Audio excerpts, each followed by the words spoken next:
Vos una vez dijiste, y yo te leo porque una vez dijiste que Javier Milei era un fascista porque insultaba. Eso es un error conceptual muy grave. Armando Rivas, un gran liberal, y yo te respeto mucho en lo económico, Armando Rivas decía que el liberalismo no es una conducta ante la vida. Vos podés putear todo lo que quieras. No, además no lo conocí.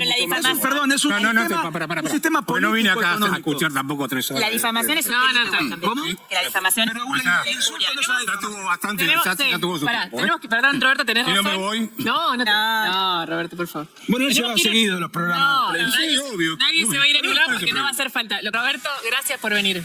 Muy bien. No te me enojes, ¿eh? Ahí está. Perdón por el romano. Sí, de hecho, el año pasado a mí pero que fue un exitazo, digo, llenó. Sí. Era una sala José Hernández que era más grande. ¿Estuvo Márquez en la presentación? Yo estuve con Javier Milei y con Agustín Laje en la presentación de uno de los últimos libros de Agustín y precisamente, curiosamente, los libros de este tenor antagónicos al espíritu hostil progresista que prevalecen en la Feria del Libro son los eventos más masivos. Hay una disonancia entre la toxicología ideológica de la Feria del Libro, financiada eventualmente por el Estado, que en este caso no se da, y lo que luego el mercado pide. Está bien, pero sucede. Veo, porque ustedes van a la feria, digamos, como El evento. 8 de mayo vamos a presentar este libro. Digo, ahora hablamos de eso, pero me interesa este punto, que vos recién decías, bueno, es la toxicología de una feria, digamos, progresista y hostil a otras miradas ideológicas. Pero para ustedes es un espacio válido, evidentemente, porque van todos los años y se llena de gente en ese lugar. No es que ustedes van a otro lugar. Claro, pero cuando se habla, se habla de los referentes de la cultura, son determinados actores, determinados músicos, determinados escritores que son en definitiva financiados por el Estado. Cuando el Estado deja de financiar con plata ajena a estos referentes puestos artificialmente como cabezas de la cultura, No entiendo. Y bueno, a ver, cuando se inaugura la Feria del Libro fue un acto político de ataque al gobierno por no haberle financiado con la plata de los pobres lo que ellos pretendían. Se trató de eso. Fue una arenga política. Fue tuvo un voltaje político alto. Tiene que ver eso con la diversidad de los libros. Tiene un discurso político fuerte, pero incluye a todos en la feria. Digamos, una cosa es el discurso político que puede haber tenido el presidente de la feria, pero en ningún momento, ni en ningún caso, nadie puede no presentar su libro en la feria. Bueno. Y de hecho se llena de gente, digamos, como usted dice, son las más, como vos decís, perdón, son las más multitudinarias a lo mejor en los últimos años, porque es cierto, Laje, Milei, vos...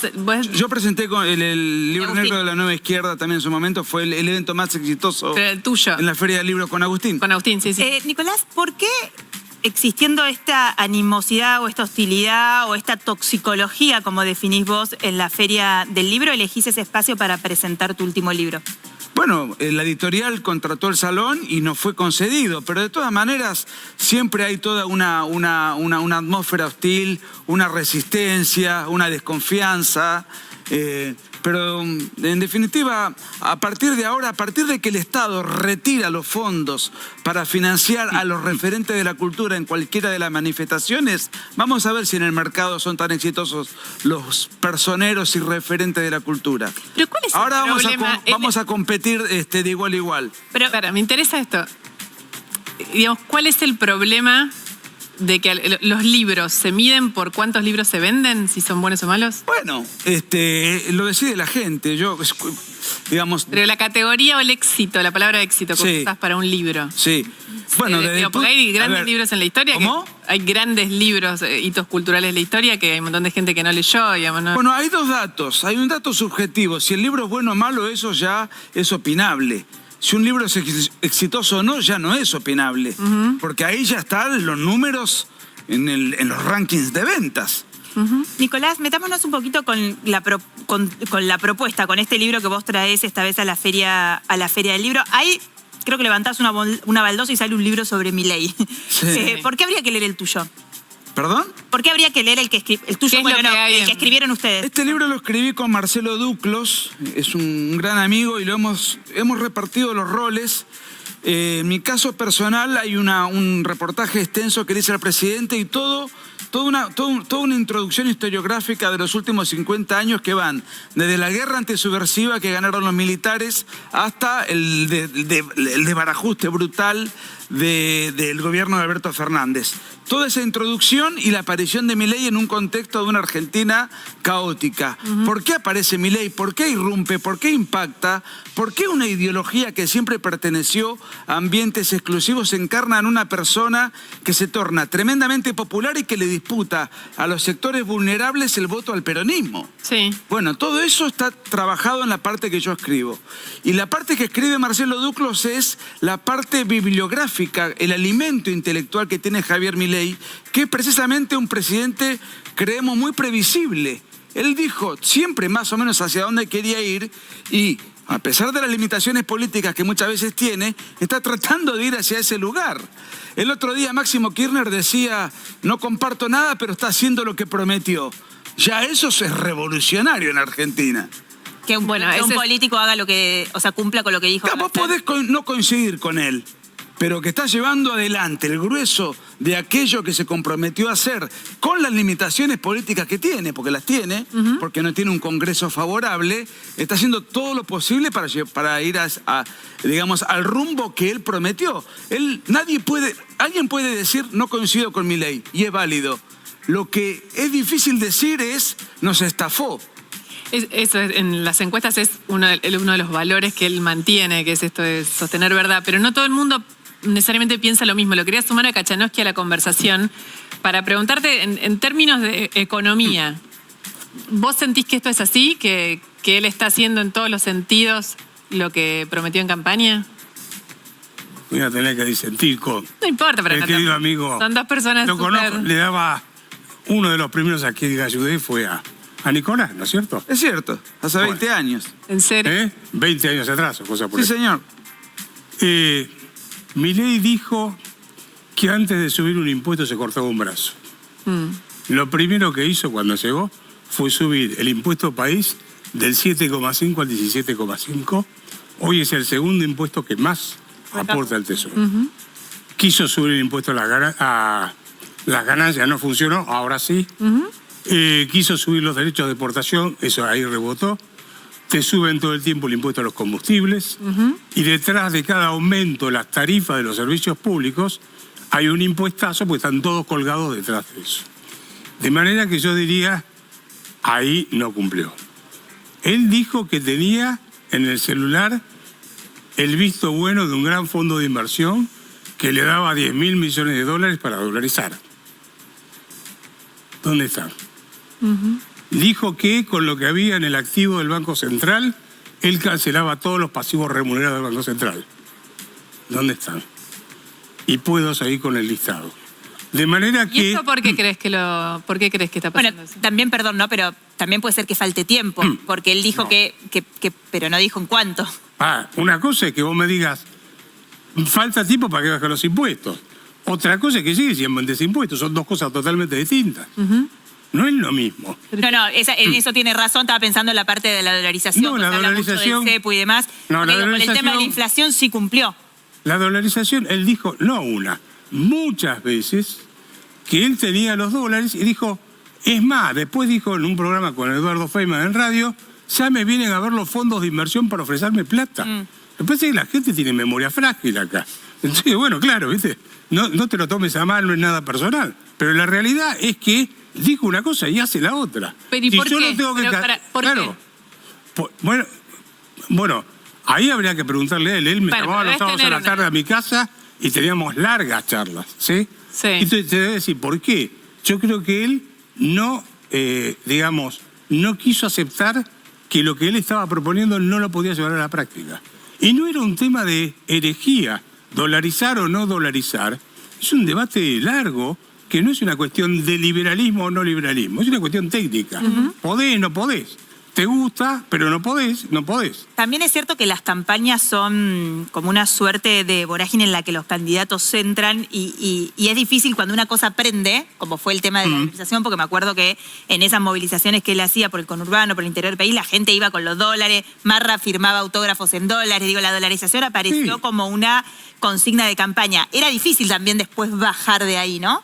Y bueno, pero si saliste a vender lo que no podías vender después, estuviste vendiendo... Él ahora lo que explica es que él habló de competencia de moneda y le tituló... No, esa fue una voltereta que dio, porque con esa propuesta salimos.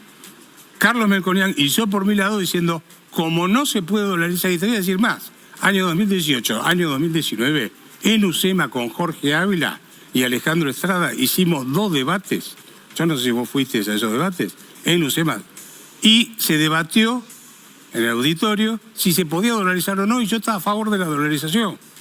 Y no estoy en contra. Lo que digo es, una cosa es que digas, se puede, una cosa es que te diga, me conviene, y otra cosa es, ¿podés o no podés? Y lo que se estaba debatiendo era, ¿se podía o no se podía? Ahora, de ahí a tratarlo a Ricardo López Murphy de basura y de no sé cuántas cosas, porque dice que no se puede dolarizar, te das cuenta que hay una enorme diferencia. En el medio hay otra cosa que vos no mencionaste y que también quiero que opine él, pero es esto, motosierra, licuadora y quién paga el déficit, la reducción del déficit. ¿En eso sentís que él fue honesto? No, ahí los números, ¿cómo cierran los números fiscales primero? Ahí hay que debatir si los números fiscales se están cerrando o no, porque hay 2 formas de medirlo. Uno es base caja y el otro es base de vengado. ¿Qué es base caja? Registro como gasto solo lo que pago en este mes. O sea, vos podés comprar este vaso, pero lo pagás el mes que viene. Sí, no lo explícalo registrás con como una gasto. casa que está funcionando mucho, el ejemplo de la casa. No, que pero ya ahí lo explicó bien. Claro, vos, suponete, vos agarrás y decís, compro este vaso, pero no lo pago este mes, entonces no lo registrás como gasto. Claro, está bien. Entonces, base caja es, pagué el vaso, entra como gasto. Ahí le da superávit. Si vos tomás el base de vengado, que es, compro el vaso, pero lo pago el mes que viene, Sí. ahí tiene déficit a partir del mes de febrero. ¿El mes de? A partir del mes de febrero. O sea, dicho de otra manera, si el gobierno hubiera pagado todos los compromisos, o sea, hubiera pagado todo lo que tuvo, tendría déficit. Tendría déficit fiscal. Y más, no son números míos, son de la Oficina de Presupuesto del Congreso de la Nación, de ASAP, y están publicados inclusive en el sitio del Ministerio de Economía. Bueno. Sin ponerte a conversar sobre economía, que por ahí no es lo tuyo, pero me interesa pero de que vos todas digas en maneras cuanto al había discurso. 3.000 puntos de riesgo país, hoy hay 1.000. La inflación está a la baja de manera gravitante. El empresariado más importante del mundo lo adora, lo mira con admiración, está dispuesto a invertir. Tiene 4 meses de gobierno, paros generales, desestabilizaciones, y encima de todo esto, ya tiene media sanción de una ley fundamental para que empiece a desregularse la economía y empiecen a llover inversiones. Tiene el 15% del Congreso nada más, su partido, el partido del gobierno. Y respecto de la dolarización, él siempre dijo que como mínimo necesitaba 2 años. Bueno, Entonces, eso es- es decir que porque en 4 meses no pudo dolarizar, sí. fracasó. No, Eso no. es No lo haber dijo nadie. creído que él iba mágicamente a hacerlo de un martes a un jueves. No, por eso Claro, marcábamos por eso. con Kachanowski el tema de la temporalidad. Y después- Cuándo decir si lo logró o no lo logró. No, Bueno, no, pero pará. él habló de 2 Aclaremos años, una cosa, porque este tema lo conozco. Sí, pero siempre habló de 2 años. Sí, No, nunca. siempre. Sí, igual. A en ver, ese sen- Están los el archivos. trabajo que tomaron de Emilio Campos de mi sobrino, ese trabajo lo leí yo antes de que lo publicara. ¿Sí? De Nicolás. De Nicolás. Ese trabajo, ese paper, ese libro, antes de publicarlo me lo dieron a mí para que lo revisen, porque sabía que había estudiado el tema de dolarización. Le dije, los 2 problemas que tienen es este y este, no pueden hacerlo por esto y esto. ¿Sí? Entonces, él salió a decir que con la propuesta de Emilio Campos, en 6 meses dolarizaba la economía. Yo no sé, tienen la memoria frágil. No, él dijo 2 años. No, dijo Yo 6 lo recuerdo. meses. Dijo De 6 hecho, meses. Emilio Campo, que era el arquitecto de la organización, Sí, nunca formó nunca parte del formó gobierno. Estado. Por eso. Eso me parece que Sí. es un dato. Y No. también que la cadena nacional, la última que da el presidente de la Nación, pare detrás al presidente del Banco Central, también es una señal de algunos cambios. Que digo, tampoco está mal, porque si no uno sería un dogmático, ¿no? Porque uno puede tener una idea del gobierno y cuando llega el gobierno Hay tiene que otra cosa, administrar. hay otra cosa muy importante, porque se lo ha subestimado, que es un lírico, un académico, un teórico. Él ha demostrado un tremendo sentido de la realidad. No se estrella contra la realidad, reconoce la realidad. Cuando no tenía los votos, le estaban descuartizando la ley bases, fue para atrás, supo frenar a tiempo. Ha demostrado Perdón, Nicolás, un pero tremendo pragmatismo. Te hago un punto ahí. ¿Por qué? Porque eso en el análisis clásico de la política no puede leerse que de otra manera que de imprevisibilidad y derrota legislativa. en la construcción de ese hecho político por parte del gobierno hay una virtud. Ustedes dicen, hay una virtud del reconocer y volver para atrás. Yo te diría, bueno, nunca la debería haber mandado si no tenía los números, o nunca debería haber avanzado hasta tal punto si no tenía los números. ¿En eso hay un cambio de sentido en esto, si querés, más profundo del cambio cultural? ¿Hay una mirada distinta de lo que antes era un error, hoy es una virtud? Yo creo que, no existe la carrera a presidente. Uno se consagra como tal en cuanto asume y a partir de ahí empieza a aprender. Ahora, ha demostrado tener un notable liderazgo, un notable manejo, poner a la partidocracia en evidencia de los que no quieren el cambio. Han demostrado... ¿Pero qué es la partidocracia? La partidocracia es un negocio. El negocio de los partidócratas que viven... Pero poneme un representante para que no sea algo tan abstracto. Bueno, los profetas de la justicia social, de la distribución del ingreso, del Estado presente, los que quieren mantener el status quo con el cual han vivido toda la vida de la política. Está bien, pero yo estoy pensando, para poner nombres propios digo, hay muchos referentes en el Congreso que hace muchos años que viven de la política o que trabajan de políticos, que no sé si necesariamente es algo peyorativo. También uno podría decir, bueno, tienen experiencia, conocen, seguramente hay algo que aprender. Puedo pensar en un Miguel Ángel Pichetto, puedo pensar en un Cristian Ritondo, por mencionar a algunos de los jefes de bloque, que son personas que tienen alta trayectoria. Esos también son partidócratas.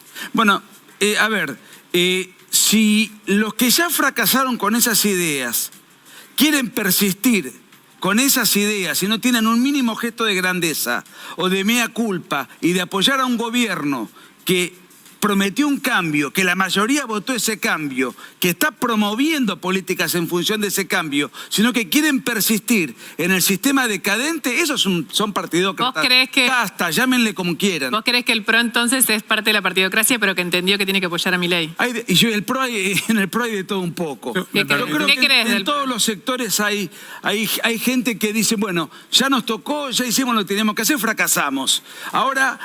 por algo, y la gente castigó a ese sector, los ubicó terceros. Ahora dicen, bueno, vamos a apoyar, vamos a darle un crédito a los que ganaron y a los que la gente eligió. Nosotros ya estuvimos y ya fracasamos. Sí. Hay gente que tiene algún gesto de grandeza y hay otros que no. Ese es el punto de partida con el que ustedes ingresan al poder. Y ahora esta es la situación en la que estamos y en la que están desde el gobierno. Ahora, toda la idea de los libertarios y el cambio cultural tenía una agenda que incluye un montón de otras cosas. Sí. Ahora estamos solo hablando de economía. ¿Cuál es? Doy ejemplos, ¿no? Vos corregime si me equivoco, pero todo lo que tiene que ver con el feminismo, con algunos derechos como el aborto legal, seguro y gratuito, como cuestiones que tienen que ver con el cambio climático. La educación sexual integral. Exacto, con el matrimonio gay, que es un derecho en Argentina. ¿Vos creés que van a avanzar con esta agenda? Yo quiero aclarar lo siguiente.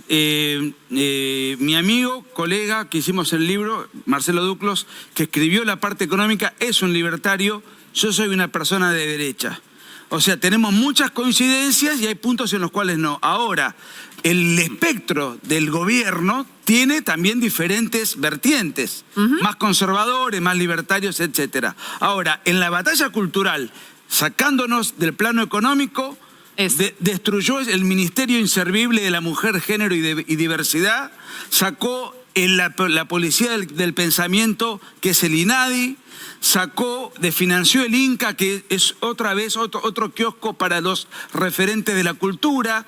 ¿Vos creés que esa no es una mirada parcial de la situación? Porque es muy unitaria, como incluye solo una mirada sobre ¿Por qué una mirada? Es sencillamente no sacar recursos de los pobres para dárselos a los vivos que llevan adelante una uno puede discutir cómo funcionan, pero un organismo y monopolizan lo que es la cultura oficial. Y la cultura tiene que ser algo espontáneo, no teledirigido desde el Estado en una suerte de eugenesia cultural.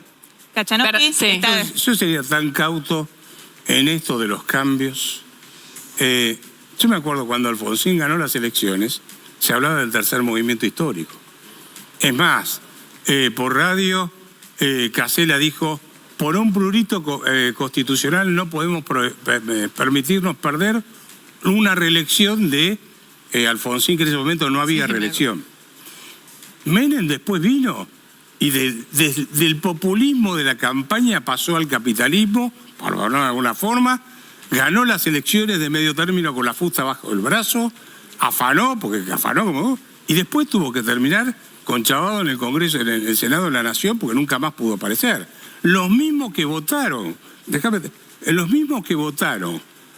las reformas de Menem, después votaron las antirreformas de Menem votando al kirchnerismo. Después vino Macri y también iba a ser eterno y no fue eterno. Entonces, y esto no tiene nada que ver con Milei, yo lo que digo es, ojo porque el electorado argentino tiene una volatilidad fenomenal en las ideas. Yo una cosa, a lo que yo te preguntaba antes, una cosa, que yo te pregunté cuál es la prioridad de esa agenda de cambio cultural fuera de la economía de acá en adelante. Y vos me contaste lo que hicieron hasta ahora. Yo lo que te pregunto, ¿qué es lo que viene? ¿Cuál es la prioridad hacia adelante? Si Milei ganara las elecciones legislativas de medio término, que es un poco lo que él pone como su parámetro para decir, después yo vengo con, digamos, ya no voy a tener límites. De regular la economía y reducir el Estado a funciones esenciales. Eso es económico, yo te decía de lo cultural. No, pero es que lo cultural tiene que surgir espontáneamente del libre intercambio entre las personas, no de un ministerio del pensamiento que imponga una religión